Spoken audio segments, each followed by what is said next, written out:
Baik, pertanyaan tentang fidyah, qada, dan sebagainya. Jadi, dalam Islam selalu ada prinsip umum dan kemudian hal-hal yang menjadi pertimbangan. Begitu. Misalnya, prinsip umum itu adalah yang pertama, ibadah itu tidak akan memberatkan.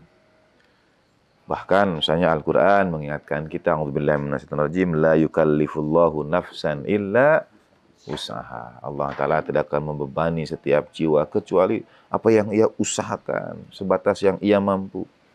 Atau dalam rangkaian ayat puasa misalnya, a'udzubillahi minasyaitonir rajim, yuridullahu bikumul yusra wa la yuridu bikumul usra. Atau dalam surat Haji, Allah Ta'ala tidak menginginkan fiddini min haraj. Dalam ayat rangkaian puasa, Allah Ta'ala menginginkan yang mudah bagimu, tidak menginginkan yang sulit. Jadi agama itu memudahkan, tidak mempersulit, tidak membuat sulit. Kadang mungkin kita yang mempersulit diri kita sendiri. Al-Qur'annya ingin mudah, tapi kita yang mempersulit. Misalnya sakit, masih bisa puasa, gitu. Mungkin itu masuk ke dalam bagian yang mungkin. Kita menghormati perbedaan pendapat, ya. Tapi Al-Qur'annya mengingatkan, Allah Ta'ala menginginkan yang mudah bagimu.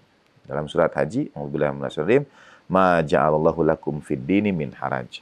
Allah Ta'ala tidak jadikan bagimu sesuatu apapun, sekecil sedikit apapun dari agama itu yang menyulitkan. Artinya, agama memudahkan. Sholat kalau tidak bisa berdiri, boleh duduk. Tidak bisa duduk, boleh berbaring. Tidak bisa bergerak tangan, boleh dengan kedipan mata. Gitu. Itu sampai ke kedipan mata, ya. Misalnya kita sujud, kemudian ruku, itu dengan kedipan mata. Kalau sudah tidak mampu, dimudahkan sekali. Nah, termasuk puasa. Puasa itu Allah Ta'ala dengan jelas, a'udzubillahi minasyaitonir rajim, wa 'alal ladzi yutiqunahu wa 'alal ladzina yutiqunahu. Ada yang bacanya yutawwikunahu. Dan bagi orang-orang yang tidak mampu, tidak kuat, fidyatun ta'am miskin, maka ia membayar fidyah. Nah, sekarang sakit, kadang ada yang walaupun sakit tetap puasa. Bepergian juga, ini definisi kapan bepergiannya, berapa jauh, terjadi perbedaan pendapat juga. Sekarang ibu yang hamil, ibu yang menyusui, ia tidak masuk kategori perjalanan. Sebetulnya masuk kategori perjalanan atau tidak? Ibu yang hamil. Yang perjalanan itu anaknya. Yang dalam kandungan. Dia dalam perjalanan menuju alam dunia. Gitu ya. Berarti dia dalam perjalanan. Yang kedua, apa ibu hamil kita kategorikan sakit? Tidak. Ya, hamil itu bukan sakit. Tapi dia bisa masuk dalam kategori yang tidak mampu. Kapan itu? Nah, dalam fikih dibedakan. Jadi, ketidakmampuan ini bisa dua. Ketidakmampuan ini kalau ia mendatangkan bahaya. Jadi, kalau ia puasa, itu mendatangkan bahaya untuk bisa dua. Bisa bayi dan ibunya. Ini ada dua pertimbangan. Sehingga yang satu cukup dengan fidyah, yang satu fidyah dan qada dalam fikih itu. Kalau membahayakannya itu hanya membahayakan bayinya saja, ia mengqada. Ya, kalau membahayakan dua-duanya, fidyah, misalnya itu mencukupi. Atau saya terbalik nih di antara kedua ini tadi, ya. Jadi ada satu yang cukup dengan bayar fidyah, ada yang harus bayar fidyah dan qada. Yang pertama, kalau hanya membahayakan bayinya, ia mengqada. Dan yang dan bayar fidyah. Yang kedua ini karena membahayakan dirinya dan bayinya, dia bayar fidyah saja. Mudah-mudahan dipahami, belum. Jadi tentang ketidakmampuan ini, saya sudah berusaha ini, Pak. Dan Tuhan tadi, kalau saya tidak mampu dimaklumi itu. Tuhan tidak akan membuat berat ya. Jadi ketidakmampuan seseorang untuk hamil itu, ketidakmampuan seorang yang hamil untuk puasa, ini karena berat bagi bayinya, atau berat bagi ibunya, atau berat bagi keduanya. Gitu. Dan ini siapa yang menentukan? Dokter. Ya, dokter.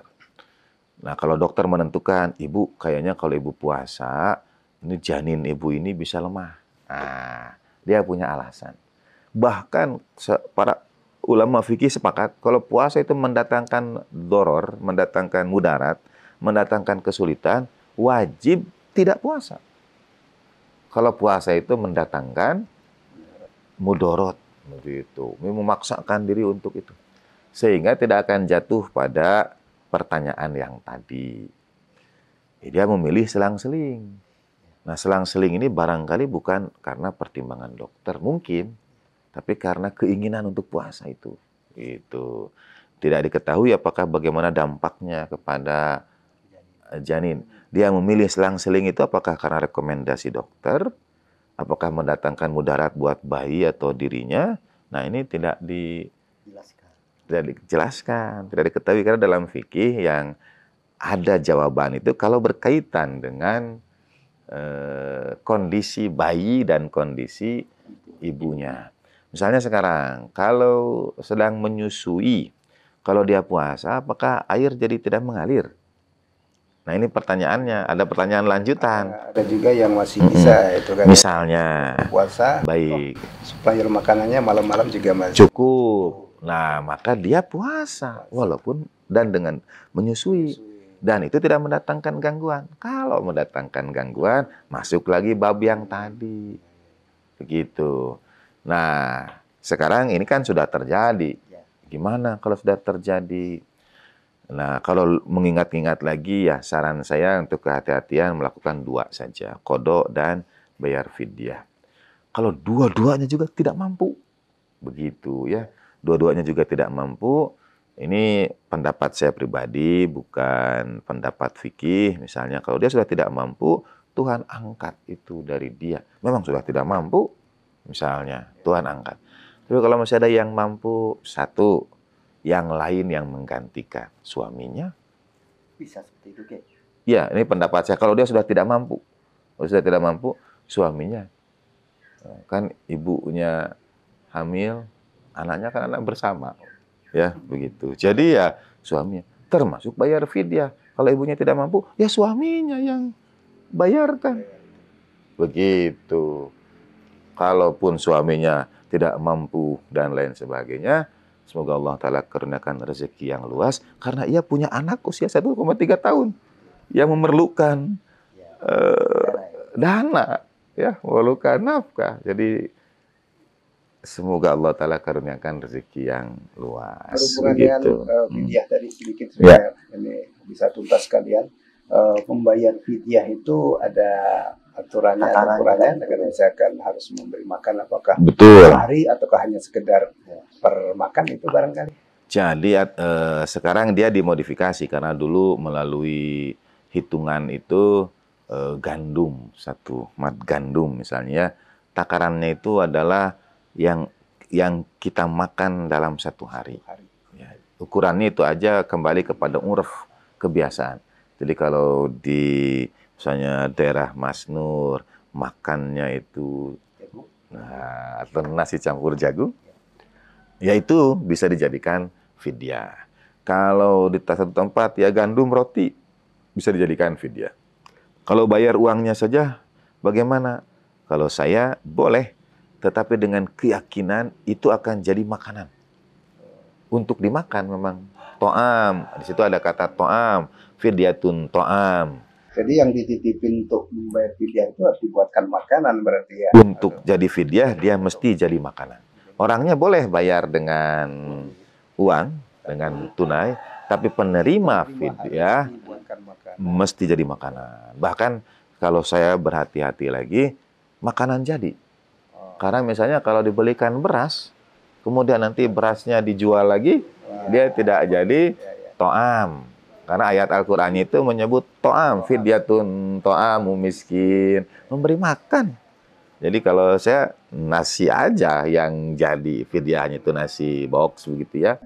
Atau Sehari catering. sekali atau sejumlah kita memakan gitu. Ya sebetulnya sejumlah secukupnya kita ya kan masing-masing tiap orang bisa berbeda begitu. Kalau tertujunya sih? Ya Tertujunya ke siapa? miskin dalam ayat Al-Quran kepada orang yang miskin. Memang ada pembahasan tentang apa beda fakir dan miskin. Tapi barangkali belum ada titipan pertanyaan tentang fakir dan miskin itu ya. Iya, jadi kita tunggu kalau ada titipan. Wih, masih ada juga titipan. Masya Allah, banyak yang titip tanya ini sama Ustaz Nur. Pertanyaannya, bagaimana membedakan antara lapar dan haus fisik dengan lapar dan haus spiritual? Masya Allah. Ini orang yang bertanya, ini sebelum kita jawab lebih jauh, dia bertanya karena dia sedang lapar dan haus spiritual. Makanya dia tanya. Kalau dia lapar hausnya fisik, nggak akan tanya dia, langsung cari makanan. Gitu ya. Terima kasih nih semuanya, terima kasih.